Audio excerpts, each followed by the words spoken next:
அண்ணன் அமெரிக்காவை பொறுத்தவரையும் ட்ரேட் வார்ல நம்ம கிட்ட முழுமையா தோத்து போயிட்டாங்க அப்படிங்கறதுதான் யதார்த்தமான உண்மை. அதைத்தான் விரிவா பார்க்க போறோம். இந்த ட்ரேட் வார் அப்படிங்கறத அமெரிக்கா நம்ம கிட்ட மட்டும் ஆரம்பிக்கல, ஒட்டுமொத்த உலகமும் கூடவே போற பக்கம்லாம் டே வாடா அப்படின்னே கூடவே வந்துருவாங்க. டிராவல் பண்ணி வந்து நின்று எதுக்கு கூப்பிட்ட அப்படிம்பாங்க. அந்த அளவுக்கு ஐரோப்பா நாய்க்குட்டி மாதிரி ஓடி வருவாங்க. அப்பேற்பட்ட நல்ல உள்ளங்களுக்கு ட்ரேட் வார்ல வந்து வரிசையில நில்லு அப்படின்ட்டாங்க. புத்திய காட்டிவிட்டான் நம்மள்ட்டே அப்படின்னு சொல்லி அவனுங்களே அங்க மூக்கால அழுதுகிட்டு இருக்காங்க. இப்படி உலகமே ஒரு பரபரப்பா தனக்கு தெரிஞ்ச ஸ்டைல்ல அமெரிக்காவோட ஒத்து ஊதுறது, இல்ல இதோ வந்துடுறேன் ப்ளீஸ் வெயிட் அப்படிலாம் சொல்லிக்கிட்டு இருக்கும்போது, இந்தியா மட்டும் தனியான ரூட் எடுத்துச்சு. அமெரிக்கா அதை எதிர்பார்க்கவே இல்ல. பொதுவா ட்ரேட் வார்ல எல்லாரும் எடுத்த ரூட் என்ன? ஒண்ணு அமெரிக்காவை எகிர்றது, இல்ல எதிர்த்து வேலையவே காட்டிடுறது. இப்ப பிரேசில் போன்ற நாடுகள்லாம் எகிறினார்கள். அதாவது உனக்கு நான் என்ன அடிமையா? வெள்ளை மாளிகையில உட்கார்ந்து பிரேசில நடத்தலான்னு கனவு காண்றியா ட்ரம்ப்? அப்படின்னு சொல்லி சவுண்ட விட்டார்கள். சீனா போன்ற நாடுகள் பதிலுக்கு தடைய போட்டார்கள். இந்த 2 பேட்டர்ன் தான் இருக்கு. ஆனா இந்தியாவை பொறுத்தவரை இது 2மே இல்லடா. 3வது ஒரு பேட்டர்ன் இருக்கு. பேசாம உனக்கு குடுத்தத இன்னொரு பையர புடிச்சு குடுத்துட்டா எப்படி இருக்கும்? அதுவும் இன்னொரு பையர அப்படியே 100% அமெரிக்க தலையில இறக்குனத பூரா அப்படியே இந்தா சீனான்னு சீனா தலையில இறக்க முடியுமா? முடியாது. ரஷ்யா தலையில இறக்க முடியுமா? முடியாது. ஆனா ஸ்ப்ளிட் பண்ணி கொஞ்சம் கொஞ்சத்த நம்மனால நிறைய பையருக்கு பிரிச்சு தர முடியுமா அப்படின்னு கேட்டா தாராளமா தரலாம். விடிஞ்ச உடனே தந்துட முடியாது அப்படின்னு நம்ம ஆட்கள் சொல்லுவார்கள். விடிஞ்சதுக்கு அப்புறமும் தர முடியாது. காரணம் என்ன? 10% ஏத்திக்கிட்டு போலாம். 100% அச்சீவ் பண்ண கொஞ்சம் நாட்கள் ஆகும். ஆனா தனக்கு போய்கிட்டு இருந்த தன்கிட்ட டிபெண்ட் பண்ணிக்கிட்டு இருந்த ஒரு 10ல இருந்து 20% கைய விட்டு போச்சு அப்படின்னா அமெரிக்கா எப்படி துடிப்பான்? பொதுவாவே ஒரு பிசினஸ்ல 20% நமக்கு வந்துட்டு இருந்தது எங்கிட்டோ போகுதுடா டேய் அப்படின்னா என்ன மீட்டிங்ல போட்டு காய்ச்சுன்னு காய்ச்சி எடுப்போம். இந்த பதட்டத்தை உருவாக்குனாலே போதும். நம்ம அடுத்த 80க்கெல்லாம் பையர் தேட வேணாம். அமெரிக்கா சுத்திக்கிட்டு ஓடி வருவாங்கிறதுதான் டெல்லியோட பிளான். அதைத்தான் டெல்லி இறங்கியும் பண்ணுச்சு. படார்னு சீனாவை நோக்கி போனோம், ரஷ்யாவை நோக்கி போனோம். அமெரிக்காவோட கெட்ட நேரம், நம்ம நல்ல நேரம், எஸ்சிஓ டேட்டும் அதுக்குள்ள வந்து சொருகுச்சு.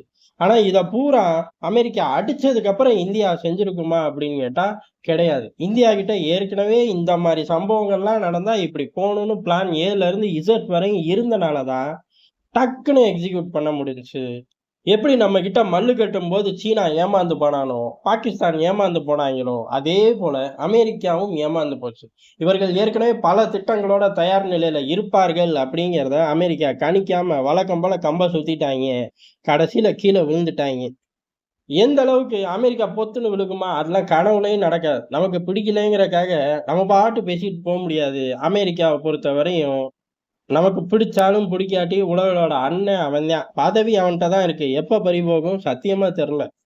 அதனால அவன் மெல்ல தான் விழுவான். இந்த படத்த மட்டும் நம்ம காட்டிக்கிட்டு இருந்தோம்னா பத்தாது அப்படிங்கிறதுக்கு தான் அடுத்து பிரிக்ஸ தூக்கி வச்சோம். பிரேசிலோட கஷ்டத்துல கை குடுக்குறோம் அப்படின்னு சொன்னோம். கையும் குடுத்தோம். இப்ப அப்படியே யூ டர்ன் போட்டான். அமெரிக்கா யூ டர்ன் போட்டா உடனே அவன் கால்ல விழ முடியுமா? விழுக முடியாது.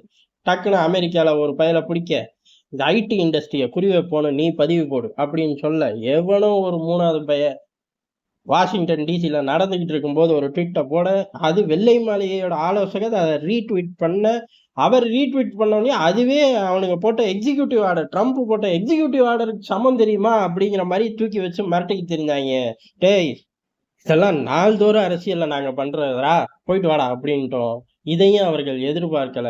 இப்ப அப்படியே தூதர் வழியாவே சுத்தி வளைச்சு சரண்டர் ஆயிட்டார்கள். என்ன அப்படின்னா, அடுத்த கட்ட வர்த்தக ரீதியான பேச்சுவார்த்தை இந்தியா, அமெரிக்கா நடக்கப் போது.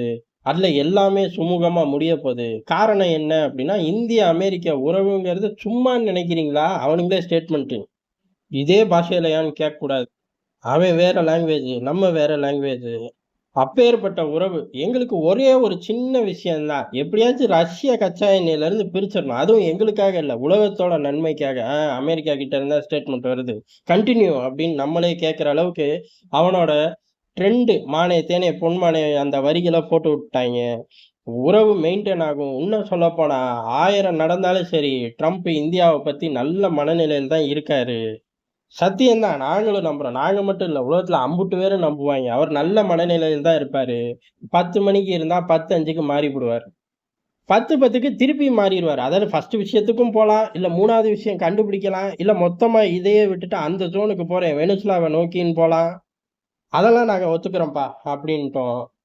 ஐயோ! இவனுங்கள சால்ஜாப்பே பண்ண முடியாதாட்டுக்கு, பேச்சுவார்த்தைக்கு வந்து உட்கார்ந்து பேசி முடிச்சாதான் உண்டுங்கிற ஸ்டேஜுக்கு அமெரிக்காவே வந்துருச்சு. அமெரிக்கா அதனால மிக விரைவில் இந்த ட்ரேட் வார் பஞ்சாயத்தெல்லாம் முடிச்சுருவார்கள் அப்படிங்கிறதுக்கு இது ஒரு தெளிவான சிக்னல். அண்ணன் அமெரிக்காவே இப்படி சுருட்டி போட்டுட்டோம். சீனா இத சந்தர்ப்பமா வச்சு ஏதாச்சும் நரித்தனம் காட்டலாம்னு நெனச்சா, அங்கேயே அடி விழுகும். அதத்தான் எஸ்சிஓல அங்கேயே வச்சு சொல்லிட்டு வந்தோம். அம்புட்டு பிரச்சனையும் அப்படியே இருக்கு. எதுலயும் எங்களோட ஸ்டாண்ட் மாறவே இல்ல. "எதுலயும் மாறலையா சார்?" அப்படின்னு கேட்டாய்ங்க. எதுலயும் மாறலன்னு நம்ம சொல்லல. தைவான் விவகாரத்திலே மாறல. தெரியுமா? அப்படின்ட்டோம். அதானே அங்க கோர் அஜெண்டா. ஆணி வேரையே பிடுங்கி எறிஞ்சுட்டோம். அப்ப வால ஆட்டிறாத, மாட்டிக்குவேங்கிறத சீனாவுக்கு அங்கேயே பதிவு பண்ணோம். இப்ப அமெரிக்கா சரண்டர் ஆனது மூலியமா சீனா 2வது முறை கன்ஃபார்ம் பண்ணியிருக்கான். திருப்பி இவனுங்க கூட மோதிக்க கூடாது. அப்புறம் இப்ப கொஞ்சம் கொஞ்சம் ஃப்ரீ பண்ணி விட்டத திருப்பி புடுங்கிருவாய்ங்க அப்படின்னு. எப்படி பெரும் உலகம் சந்திக்காத ஒரு பிரச்சனை தான். அதாவது சமகாலத்துல சந்திக்காத பிரச்சனை தான் கோவிட் பிரச்சனை. அதுல வேக்சின உருவாக்கி வல்லரசு நாடுகளுக்கே டஃப் குடுத்தோம். உண்மைய சொல்லப்போனா, எவனுக்குமே சப்ளைய குடுக்கல. நம்ம முடிஞ்சவனுக்கு அதாவது வாங்க முடிஞ்சவனுக்கு காசுக்கு தந்தோம். வாங்க முடியாதவனுக்கு ஃப்ரீயாவே தந்தோம். இங்க மக்கள் தொகை அப்படிங்கிறது பல கோடி மக்கள். நமக்கும் போட்டு மத்தவங்களுக்கும் அந்த வேக்சின ட்ரைவ் பண்ற கெப்பாசிட்டி அத முதல்ல கண்டுபிடிக்கிறது, இப்ப ஏகப்பட்ட மைலேஜ அந்த காலங்கள்ல உருவணும். அதுக்கடுத்து ரஷ்யா, உக்ரைன் யுத்தத்துல தெளிவா ஸ்டாண்ட் எடுத்தே நிக்கணும் அப்டின்னா, நீ ஓரமா ஸ்டாண்ட் போட்டு நில்லு தம்பி. நாங்க போய்க்கிட்டே இருப்போம். நம்ம பாட்டுக்கு ஜொர்ருன்னு பயணம் போனோம். இப்படி ஊர் பிரச்சனையில பூரா நொலநாட்டியம் பண்ணேல்ல, இப்ப உனக்கே பிரச்சனை. பாகிஸ்தான் யுத்தம் வந்துருச்சா? அப்டின்னாய்ங்க. பாகிஸ்தான் யுத்தம் வந்துருச்சு.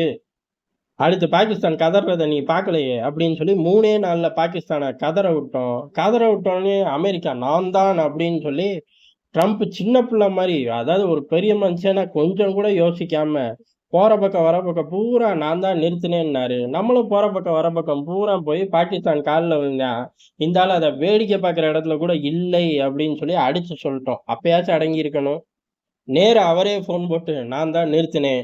உங்களுக்கு சந்தோஷமா?" அப்படின்னு கேட்டாரு. அவன் கால்ல விழுந்தான், "நான் நிறுத்தினேன். உங்களுக்கு இதுல சந்தோஷமா?" அப்படின்னு நம்ம திருப்பி கேட்க, அந்த இடத்துலயும் மைலேஜ தட்டி எடுத்தோம். பாகிஸ்தான்லயும் தட்டி எடுத்தோம், அமெரிக்காலயும் தட்டி எடுத்தோம். ட்ரேட் வார் அப்படிங்கிறது உலகம் சந்திக்கல. அமெரிக்கா ஒரே நேரத்துல அம்புட்டு பயல்ட்டயும் இப்படி ட்ரேட் வார்ன்னு உசுர எடுப்பேன் அப்படின்னு ஒரு பயலும் சிந்திக்காத ஒரு விஷயம் தான்.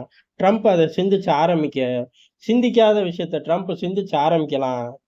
ஆனா, அடுத்து ட்ரம்ப் சிந்திக்கிறதுக்கு முன்னாடி சந்தி சிரிக்க வச்சுருவோம் அப்படிங்கிறத இந்தியா நிரூபிச்சிருச்சு. கமல் படமே தேவலடா டேய்! வழக்கம் போலவே தயவு செஞ்சு எங்ககிட்ட சப்ஜெக்ட் இப்படின்னு மாத்தி மாத்தி பேசி போயிறேன். இந்த ட்ரெண்ட ஃபாலோ பண்ணாதன்னு நம்ம ஆட்கள் சொல்லக்கூடும். எது எப்படியோ அமெரிக்கா சுத்தி வளைச்சு வந்துகிட்டு இருக்கான். மிக விரைவில் கால்ல விழுந்துருவான். கால்ல விழுந்ததுக்கப்புறம் என்னென்ன நமக்கு கிடைக்குது, இதுக்கப்புறம் என்னெல்லாம் பிரச்சனைகள் வரும் அப்படிங்கிறதையும் வழக்கம் போல விரிவா நம்ம இங்க பார்ப்போம்.